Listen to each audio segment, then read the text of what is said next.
नमस्कार साथियों, स्वागत है आपके हमारे YouTube चैनल NCERT क्लासेज में। तो दोस्तों, आज हम शुरू कर रहे हैं कक्षा 5 की अध्याय 1 का अभ्यास 1। चैप्टर का नाम है संख्याओं का मेला। तो आइए इस चैप्टर में हम लोग संख्या के बारे में जानें। ऊपर दिया हुआ है, क्या आप 3, 4 और 5 की सहायता से 3 अंकों की संख्या बना सकते हैं? अगर हाँ, तो कितनी संख्या बना सकते हैं? तो आइए हम लोग इस तीनों संख्या से 3 अंकों की संख्या बनाते हैं।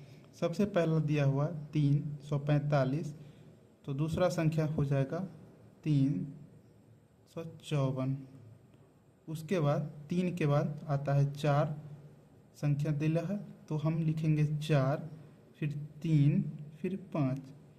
पुनः दूसरा संख्या बनाएंगे 4, 5, 3, यानी उलट देंगे। उसके बाद हम संख्या का प्रयोग करेंगे 5, 4, 3। उसके बाद फिर 5, 3, 4। ये 3, 4 और 5 की सहायता से कुल 6 संख्या बनेंगे। आइए, इसमें पूछ रहा है इनमें सबसे बड़ी संख्या क्या है। तो सबसे बड़ी संख्या देखने के लिए हम सैकड़ा के स्थान में सबसे बड़ी संख्या देखेंगे। तो यहाँ है 543 है और 534 है। इस दोनों में 543 सबसे बड़ा है, तो लिख देंगे 543। आइए, उसके बाद पूछ रहा है इनमें सबसे छोटी संख्या क्या होगी। तो इनमें सबसे छोटी संख्या हो जाएगी 345।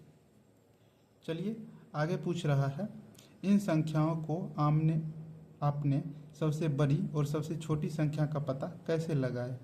तो कैसे पता लगाए? इसका इकाई, दहाई और सैकड़ा का स्थान देख के और सबसे बड़ी संख्या यहाँ पे लिख देंगे, जिसका सबसे अधिक अंक हो सैकड़ा के स्थान पे, यानी सबसे अधिक यानी सबसे बड़ा संख्या सैकड़ा पे होगा तो वो सबसे बड़ा, और सबसे छोटा जो होगा वो सबसे छोटा। इसी प्रकार लिख देंगे सबसे छोटा अंक हो सैकड़ा के स्थान पे। आइए, इसके बाद दिया हुआ है हम समान अंकों की संख्या में बड़ी छोटी संख्या पता लगाने के लिए उनके स्थानीय मान, इकाई, दहाई और सैकड़ा को देखते हैं, जो बिल्कुल सही बात है। चलिए अभ्यास 1 का क्वेश्चन देखते हैं। अभ्यास 1 में बताया है निम्न में से सबसे बड़ी संख्या के लिए सर्किल और तथा सबसे छोटी संख्या के लिए आयत का घेरा लगाना है। यानी इसमें सबसे बड़ी जो संख्या होगी उसको सो वृत्त से घेरना है, और सबसे छोटी संख्या जो होगी उसके लिए आयत से घेरना है। तो चलिए, इसमें सबसे बड़ी संख्या हो गया 97, तो इसको घेर देना है। और सबसे छोटी संख्या सो 87। दूसरा है सबसे बड़ी संख्या 110 और सबसे छोटी संख्या 11। 3 अंकों की संख्या तो है ही, लेकिन सैकड़ा के स्थान पे 0 है। और आपको पता होगा कि सैकड़ा के स्थान पे दाहिनी ओर से यानी बाईं ओर से 0 का कोई वैल्यू नहीं होता है। चलिए, तीसरा क्वेश्चन है 465, 456, 645। तो सबसे बड़ी संख्या हो गई 645 और सबसे छोटी संख्या हो गई 456। चलिए, इसके बाद है तीसरा क्वेश्चन, चौथा क्वेश्चन। इसके बाद सबसे बड़ी संख्या 907 और सबसे छोटी संख्या 709। सबसे बड़ी संख्या हो जाएगा इसमें 44। सॉरी, इसको सर्किल करना था। और सबसे छोटी संख्या हो जाएगी 24।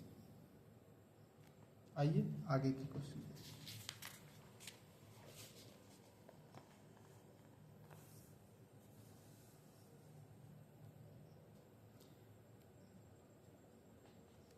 गिन तारे के अनुसार संख्या पूरी कीजिए। यानी ये इकाई, दहाई और सैकड़ा में जो भी तारे लगे हुए हैं, इनको गिन के इकाई के स्थान पे इकाई, दहाई के स्थान पे दहाई और सैकड़ा के स्थान पे सैकड़ा लिखना है। चलिए, सबसे पहले इसमें इकाई के स्थान पे 1 गिन तारे, तो यहाँ पे हम 1 लिख देते हैं। दहाई के स्थान पे 1 और 1 2, तो दहाई के स्थान पे 2। सैकड़ा के स्थान पे 1, 2, 3, 4, 5। ये संख्या बन गई 521।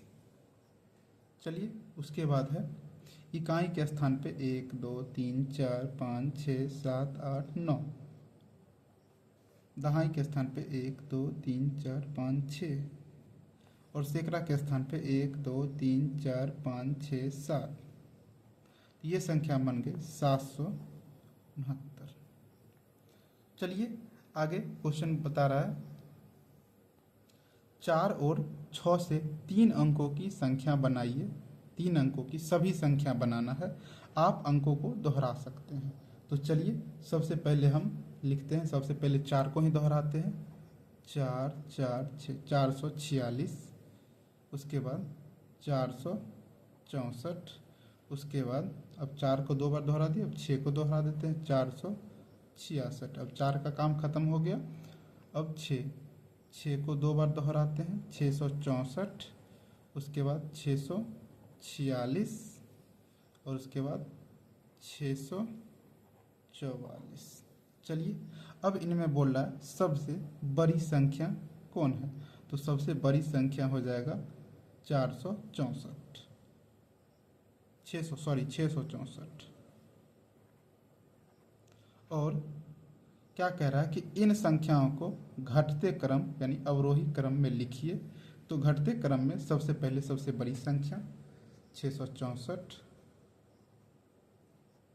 उससे छोटा 646, उससे छोटा 644, उससे छोटा 466, उससे छोटा 464, और सबसे छोटा 446।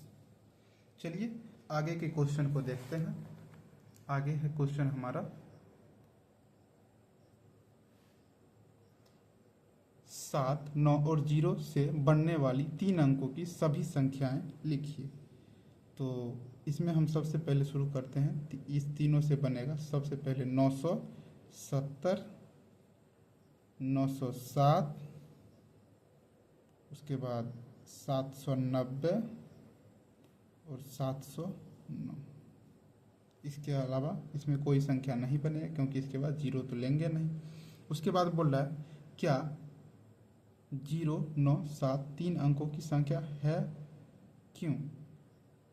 अगर है तो क्यों, और नहीं है तो क्यों नहीं है। तो ये 3 अंकों की संख्या नहीं है, ये 97 लिखा हुआ है। और क्यों नहीं है तो हम यहाँ पे लिख देंगे, अगर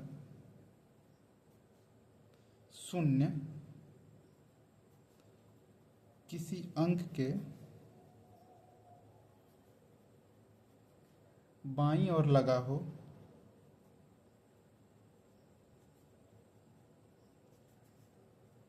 तो संख्या में कोई परिवर्तन नहीं होगा। संख्या में कोई परिवर्तन नहीं होगा। चलिए आगे क्या कह रहा है, यहाँ 97 3 अंकों की संख्या नहीं है क्योंकि किसी भी संख्या के बाईं ओर यानी सबसे बड़े स्थान पर 0 लगाने पर उसके मान में कोई अंतर नहीं आता है, इसे 97 ही पढ़ा जाएगा। चलिए आगे के क्वेश्चन देखते हैं। क्वेश्चन नंबर 5, मैं 2 अंकों की संख्या हूँ, मेरे इकाई और दहाई अंक के अंक समान हैं।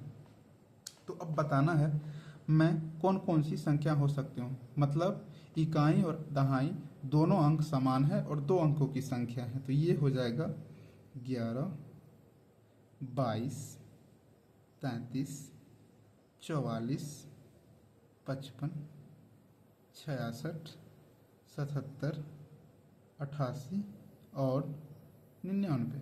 यानी इसके इकाई और दहाई दोनों अंक समान है और ये सभी संख्या 2 अंकों की है, इसके अलावा कोई भी संख्या नहीं बनेगा। आइए इसके बाद कह रहा है मेरे इकाई और दहाई अंक का योगफल 8 है। तो मैं कौन सी संख्या हूँ, यानी इकाई और दहाई दोनों अंकों का योगफल 8 होना चाहिए। इसको जोड़ेंगे 1 1 2 2 2 4 3 3 6 4 4 8, यानी वो संख्या कौन सा हो जाएगा 44। और इसको इकाई और दहाई दोनों को योगफल जो है वो 8 है। चलिए अगले क्वेश्चन है, मेरे इकाई और दहाई अंकों का गुणनफल 9 है। तो गुना करिए, 1 और 1 हो जाएगा, 2 2 4 हो जाएगा, 3 3 9 हो जाएगा। तो यानी ये संख्या 33 हो जाएगा। यानी 33 का जो है सो गुणनफल 9 है और इसके इकाई दहाई दोनों का गुणनफल कितना हो जाएगा, इस दोनों संख्या को गुना कीजिएगा तो 9 आ जाएगा। चलिए आगे कह रहा है मैं 40 से बड़ी और 60 से छोटी संख्या हूँ, मेरे इकाई का अंक दहाई के अंक से दोगुना है, बताइए मैं कौन सी संख्या हूँ। यानी कह रहा है इकाई का जो अंक है दहाई से दोगुना है और यानी 40 से बड़ा है, तो वो संख्या हो जाएगा 40 से बड़ा 48 हो जाएगा। और ये जो है इकाई का जो अंक है दहाई से दोगुना है। अगर जो है सो हम कोई और संख्या लेंगे जैसे 24 लेंगे तो ये भी इकाई का जो अंक है दहाई से दोगुना है कि नहीं, लेकिन ये संख्या जो है सो 40 से छोटा है, इसीलिए ये फॉलो नहीं करेगा। हमको लेना है 40 और 60 के बीच में। चलिए आगे का क्वेश्चन देखते हैं। आगे है ऐसी संख्या लिखिए जिसके 1000 अंक का संख्या 8, दहाई का 4 और इकाई का 2 है। तो सबसे पहले हम इकाई से शुरू करेंगे। तो इकाई अंक का संख्या कितना है 2, दहाई अंक का संख्या कितना है 4, सैकड़ा नहीं है, सैकड़ा छोड़ देंगे, और 1000 अंक का है 8 और सैकड़ा के स्थान पे शून्य दे देंगे, कुछ नहीं है तो ये संख्या हो गया 8042। चलिए अगला क्वेश्चन है 375 में इकाई और दहाई अंक को आपस में बदल दे तो कौन सी संख्या प्राप्त होगी और दोनों संख्याओं का अंतर ज्ञात कीजिए। तो सबसे पहले हम 375 लिखेंगे और इसमें से कह रहा है कि इकाई और दहाई दोनों को बदल देना है, यानी और घटाना है। तो घटाना है कितना, इकाई दहाई को बदल देंगे तो ये 3 का 3 ही रहे क्योंकि ये सैकड़ा पे है, और ये इकाई दहाई को बदलने पे ये आ जाता है 357। और इसको घटाएंगे तो ये 15, 15 में से 7 गया 8, ये हो जाएगा 6, 6 में से 5 गया 1 और यहाँ 0, यानी वो संख्या जो है अंतर कितना हो जाएगा, अंतर 18 आ जाएगा। चलिए अगला क्वेश्चन देखते हैं। 400 और 500 के बीच ऐसी संख्या लिखिए जिसके इकाई अंक 3 और दहाई अंक 5 हो। यानी इकाई अंक जो है वो 3 और दहाई अंक जो है सो 5 हो। तो सैकड़ा ऑलरेडी जो है 400-500 के बीच में है तो वो 4 ही आ जाएगा, यानी आंसर इसका हो जाएगा 453। चलिए अगला क्वेश्चन देखते हैं। अगला क्वेश्चन है मैं 2 अंकों की संख्या हूँ, मेरे अंकों का योगफल 7 है, तो बताइए मैं कौन कौन सी संख्या हो सकती हूँ। यानी 2 अंक की संख्या और उसका योगफल 7 है, तो हम सबसे पहले 7 ही लेते हैं, और 2 अंक की संख्या तो 0 ले सकते हैं, तो यानी इस दोनों का योगफल कितना हो गया, 7 हो गया। इससे कम हो जाएगा 6, 6 और 1 7, इससे कम हो जाएगा 5, 5 2 7, इससे कम हो जाएगा 4, 4 3 7, इससे कम हो जाएगा 3, 3 और 4 7, इससे कम हो जाएगा 2, 2 और 5 7, इससे कम हो जाएगा 1, 1 और 6 7। ये सब संख्या हो जाएगा जिसका ये सभी संख्या 2 अंक की संख्या है और इन दोनों अंकों का योगफल जो है 7 है। तो इसके बाद अध्याय 1 हमारा समाप्त हो गया। हम कल पुनः अध्याय 2 शुरुआत करेंगे। दोस्तों आपको अगर वीडियो अच्छा लगा तो वीडियो को लाइक करें, चैनल को सब्सक्राइब करें। धन्यवाद।